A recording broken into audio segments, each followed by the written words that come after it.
Imagine for a moment that you wake up one day and everything you've ever wanted, money, fame, success, love, is suddenly yours. You're standing at the top of a mountain of achievements, looking down at the world. You should feel complete, right? Yet you feel empty, numb, like something essential is still missing. With that feeling, that haunting silence behind all your victories, is the will Schopenhauer was talking about. And it's not just making your life hard, it's making you miserable in ways you can't even see. I'm going to show you why. But what I'm about to share may just undo everything you thought you knew about happiness, purpose, and freedom. Click subscribe to this channel to get more profound insights. We live in a world that worships desire. From the moment we're born, we're conditioned to want, and to chase, to strive. But who told you that you had to want? Who whispered into your mind that you should never be satisfied? The truth is, the will is not your friend, but it's an ancient, blind force that doesn't care about your peace. It only wants to want. Schopenhauer saw this before almost anyone else. He said that the will is the fundamental reality not just of humans, but of all things. It's not rational, it's not moral, it's not even personal. It just is, and it's always hungry. That hunger, constant, unrelenting, is the root of suffering. What if I told you that your goals, your dreams, even your love, are all just different flavors of suffering? So here's the first insane reason your will is making you miserable. It never lets you rest. Think about it. The moment you get what you want, the joy fades. The thrill dies. You immediately start craving the next hit, like a philosophical addict. You get the dream job, and now you want a promotion. You find love, and now you want security.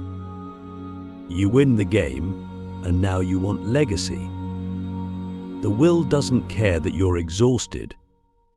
It just keeps whispering more. And when you can't get more, when the world says no, that's when misery kicks in. You feel like a failure, like you're behind, like you're nothing. But what if the real failure was believing that your value comes from desire in the first place? Second reason, the will lies to you. It tricks you into thinking that once you fulfill this one big desire, just this one, you'll finally be happy. But it's a trap, because the will doesn't want peace.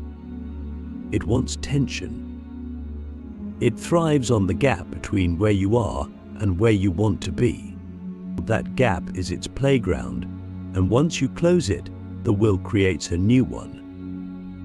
You're never really there. You're always becoming, but never being. It's like trying to quench your thirst with salt water. Every sip makes you more desperate. So let me ask you, what is it that you're chasing right now? And what happens when you finally catch it, if you ever do? The third reason is brutal. Your will hijacks your identity. You start thinking that you are your desires. That without ambition, you're worthless. But that's not true. You have a deeper self beneath the wanting. A silent observer who sees the madness and doesn't participate. Most people never meet that self because they're too busy running. Their entire sense of self-worth is built on performance. So when they don't get what they want, or worse, when they do and it doesn't satisfy, they collapse. Depression, anxiety, burnout, these aren't just mental health issues. They're symptoms of a deeper spiritual sickness, a life enslaved to the will. Have you ever asked yourself why you want what you want? Where it came from? Who benefits from your suffering? Fourth reason, the will turns other people into tools. If you're always chasing something, then everyone else becomes either a means to your end or an obstacle in your way. Relationships become transactions. Love becomes possession. Connection becomes competition. You stop seeing people as they are and start seeing them as extensions of your desire. That's why even in a crowd, you feel lonely. Because deep down, you're not with them, you're with your will. Schopenhauer saw this dark side of love. He said it's not really about romance or soulmates. It's the will of the species using you to reproduce. It doesn't care about your happiness. It just wants to survive. That's insane, right? But once you see it, you can't unsee it. Every I love you becomes a whisper of I need you to fill this void. And when they can't, we rage, we despair, we leave. Not because they changed, but because our will didn't get what it wanted. The fifth reason is terrifying. The will never dies. Even when you try to suppress it through meditation, through discipline, through stoic detachment, it finds a way back. It mutates. It becomes spiritual pride. It becomes the desire to be free of desire. You think you're above it, but you're just trapped in a higher level illusion. That's why enlightenment is so rare. Because true detachment isn't about fighting the will. It's about seeing through it. Real freedom is the moment you realize you're not your cravings. You're not your goals. You're not even your thoughts. You are the awareness behind all of it. But how often do you actually live from that awareness? Think back to yesterday, how much of it was spent in stillness and how much was spent in pursuit. Sixth reason, the will blinds you to beauty. When you're stuck in wanting, you can't appreciate what is. You walk past sunsets without seeing them. You hear music without feeling it. You touch someone you love without really being present. The will keeps pulling your attention into the future or the past, what you want, what you lost. Meanwhile, life is happening right now and you're missing it. You're trading the miracle of this moment for the illusion of someday. But someday is a lie. There's only ever this. And if you can't be happy here, you won't be happy there. Because there is just another version of here, seen through the lens of a restless mind. So ask yourself, what beauty have you missed today because you were too busy chasing something else? And the seventh reason, the most insane one, is that the will creates an illusion of meaning. That it tells you that your life matters because you're striving, because you're building, because you're doing. But what if meaning isn't something you create through effort? What if it's something you discover through surrender? Schopenhauer believed that true peace only comes when we stop willing, when we let go, not because we've given up, but because we've woken up to the truth that we are not the will. We are the stillness beneath it, the silence before the first thought, and the presence behind every experience. Then that's not just philosophy, that's liberation. But this path is not for the faint of heart. It demands that you question everything, your desires, your dreams, even your identity. It requires a kind of death, the death of who you think you are. And not everyone is ready for that. Most people would rather suffer in familiar misery than step into unfamiliar freedom. But you're still watching, which means some part of you is ready, or at least curious. So here's my deep question for you. What would your life look like if you stopped chasing and started seeing? If you stopped wanting and started being? If you stopped trying to become and just were? And I know what some of you might be feeling right now, a mix of awe and resistance. A voice in your head saying, but I have to want something. I have to improve, evolve, grow. That's the will talking. It's terrified of stillness. It survives by keeping you moving, distracted, hungry. But what if the most radical act of power isn't conquest, but surrender? What if the highest form of strength isn't ambition, but acceptance? What if real growth begins when the chase ends? Let me take you deeper, because this is just the beginning. I'm about to show you how your entire life, your relationships, your career, your emotions have been hijacked by this insane force. And how to start reclaiming your peace, not by feeding the will, but by transcending it. Ready to go further? Kolmo? Let's go deeper now, beyond the surface of wanting, into the hidden architecture of the will, the shadows behind your every thought, your every action, the choices you never realized were not your own. Because once you start seeing the will for what it is, once you begin to wake up to its illusions, everything begins to shift. And that shift, that inner earthquake, is both terrifying and liberating. Imagine you're standing in front of a mirror, and for the first time in your life, the reflection doesn't match who you thought you were. That's what this realization feels like. And yet, it's the most honest moment you'll ever have. The will, as Schopenhauer described it, is not something you choose. It chooses you. It arises from the depths of your being and drives your actions before you're even aware. You think you're making decisions, but you're not. Not really. You're rationalizing what your will has already decided. It's like watching a puppet dance and thinking it's free. Have you ever caught yourself doing something, saying something, wanting something, and then later wondering why? That's the will in action. You weren't in control. You were just the mouthpiece, the actor reading a script written by something primal. And here's where it gets even more insane. The will doesn't want you to know this. Awareness is its enemy.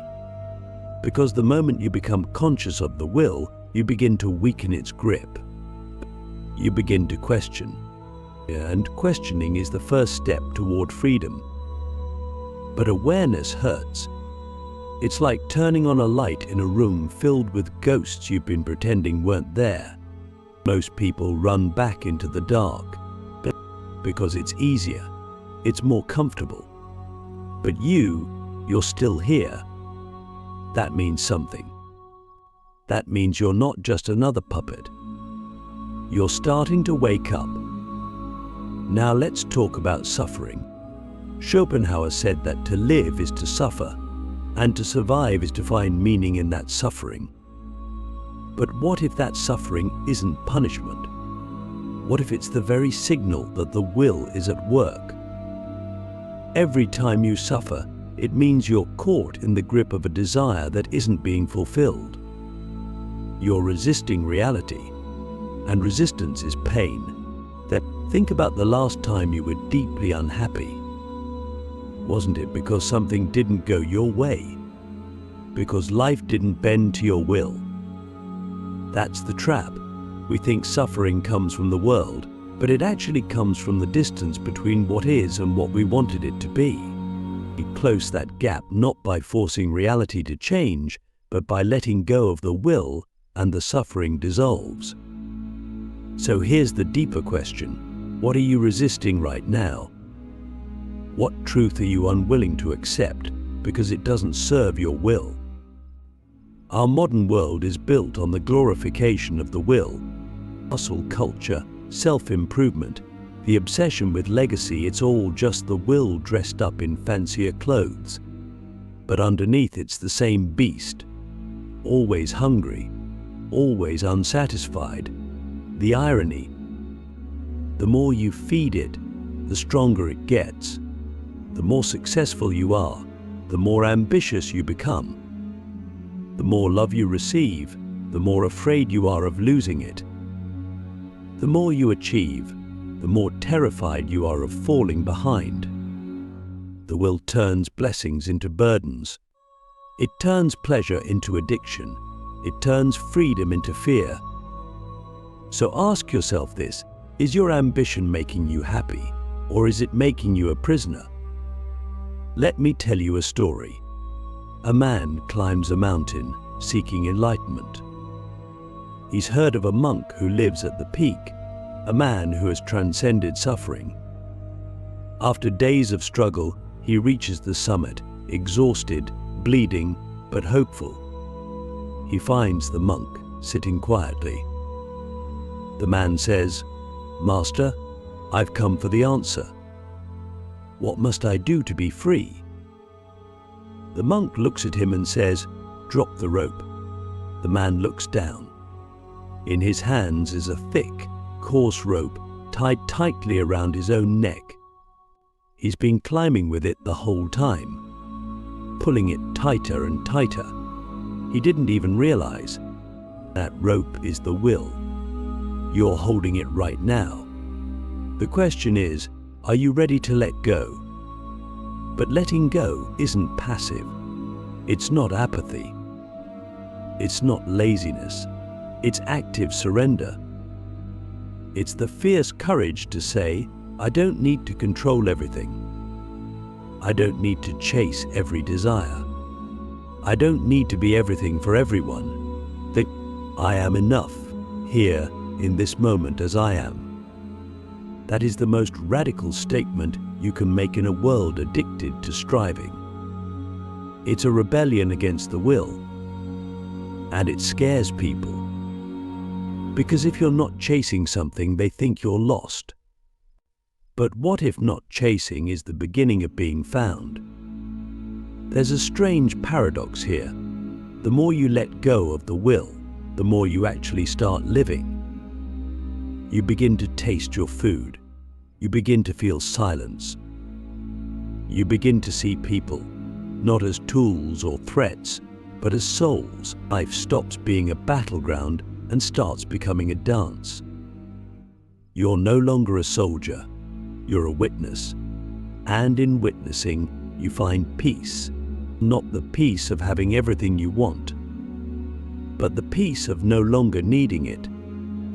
That's the peace Schopenhauer hinted at, a peace beyond desire, beyond striving, beyond self. But we're not taught this. We're taught to conquer, to dominate, to accumulate. Even spirituality is now infected by the will people chasing enlightenment like it's a trophy, meditating to be better, not freer, praying to gain, not to surrender. The will has infiltrated even our attempts to escape it. That's how clever it is. So how do you know if you're still trapped?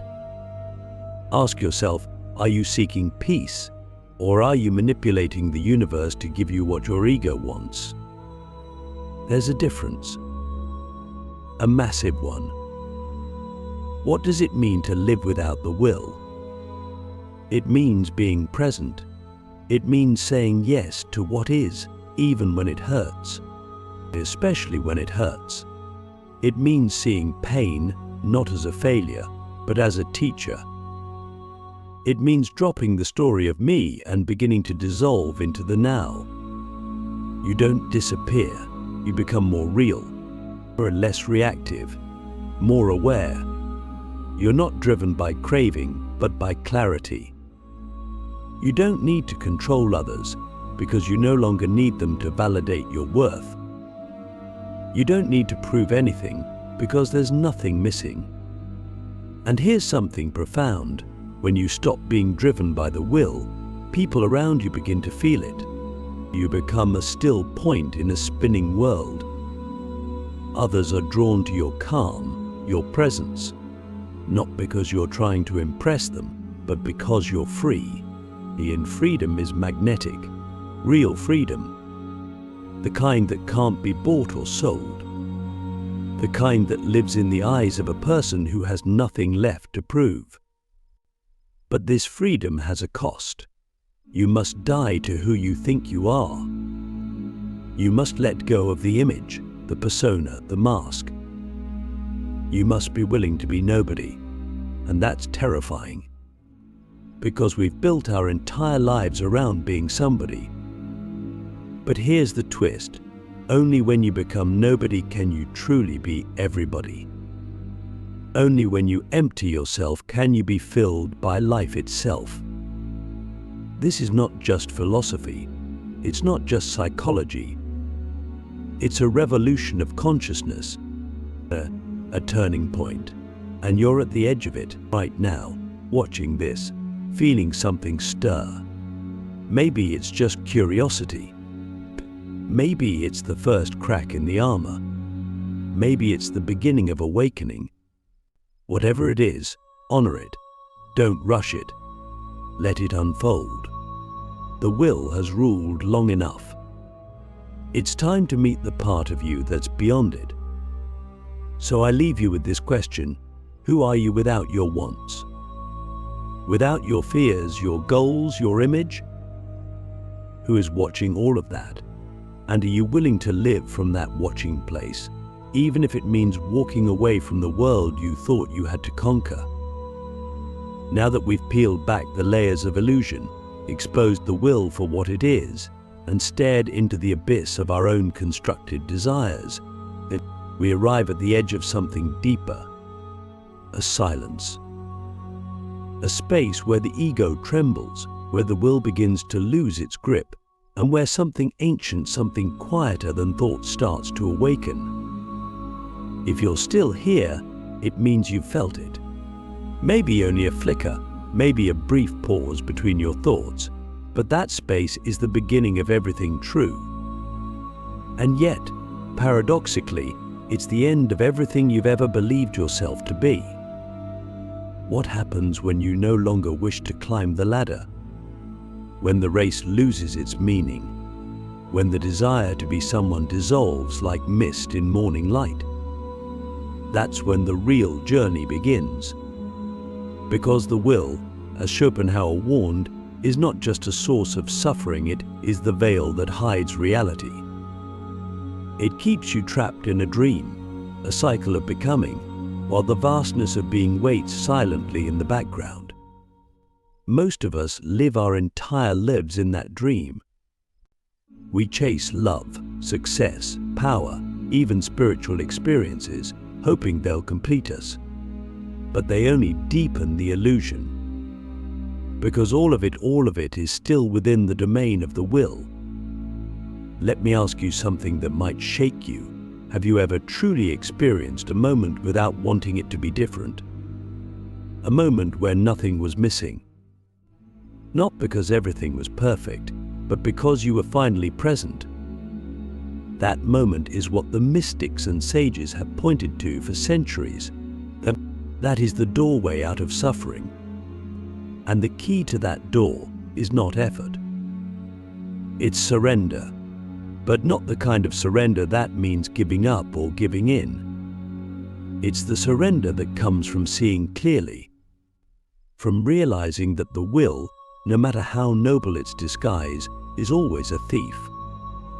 It steals your peace in exchange for promises it can never fulfill.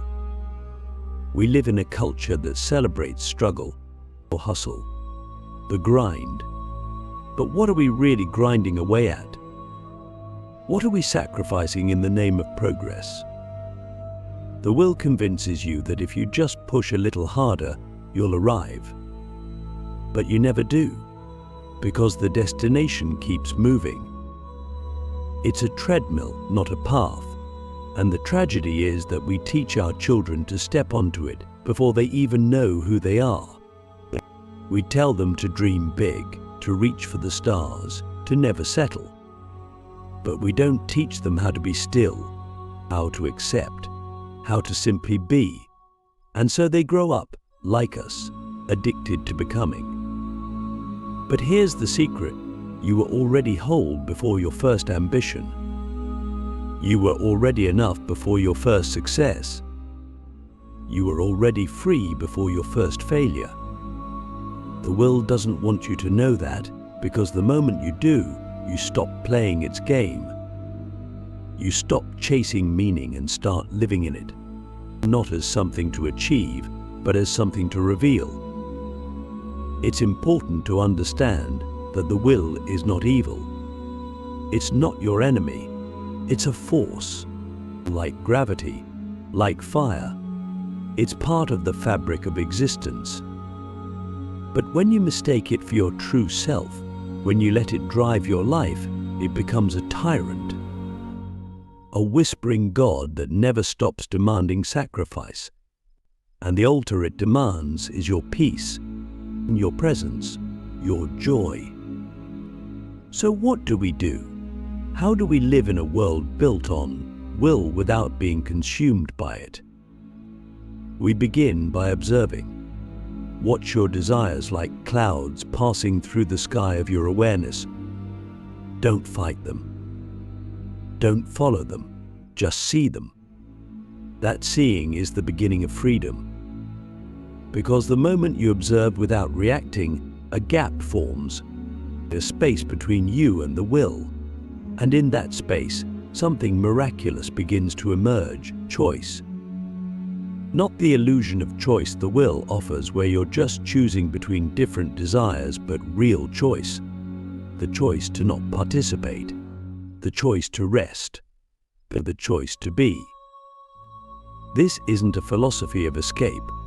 It's not about becoming passive or indifferent. It's about becoming rooted in something deeper than craving. Imagine acting not from need, but from clarity. Imagine creating not to prove your worth, but to express your truth. Imagine loving not to fill a hole, but because your heart is overflowing. That is life beyond the will. That is what Schopenhauer hinted at, but didn't fully explore, the possibility of transcendence. Not through conquest, but through compassion. Not by dominating the world, but by surrendering to it. There's another dimension here, one we rarely talk about: death. The will is terrified of death, because death is the end of striving, the end of becoming, and so the will does everything it can to avoid it. It distracts you with goals, with entertainment, with drama. But if you truly contemplate death not as a concept, but as a reality, you begin to see through the madness. You see that all the things you're chasing are temporary, that every trophy will fade, every relationship will change, every body will decay. And strangely, in facing that truth, a deeper peace arises, a peace not built on denial, but on acceptance. You stop clinging, you start appreciating, and slowly the grip of the will loosens. This is what the Buddhists meant by nirvana, not a heaven, but the extinguishing of the flame of craving. Not a reward, but a return. To what? To this, to now, to the only place life ever happens. And when you live from that place, something beautiful occurs: compassion. Because you see others not as competitors, but as fellow prisoners of the will. You see their suffering as your own. And in that seeing, love is born. Not the love that wants. The love that understands. The love that simply is. So let me ask you, what would your life look like if you stopped trying to improve it? Not in a cynical way, but in a sacred way. What if instead of fixing you started witnessing? What if instead of striving you started serving? Not from obligation, but from overflow. But that's not weakness. That's the highest strength, because it means you're no longer operating from lack. You're operating from abundance, from fullness, from truth. And yes, this path is lonely. Few will understand. Many will mock it. Because when you step off the treadmill, you expose the illusion. Your stillness becomes a mirror, and people don't always like what they see. But don't let that stop you. The world doesn't need more achievers.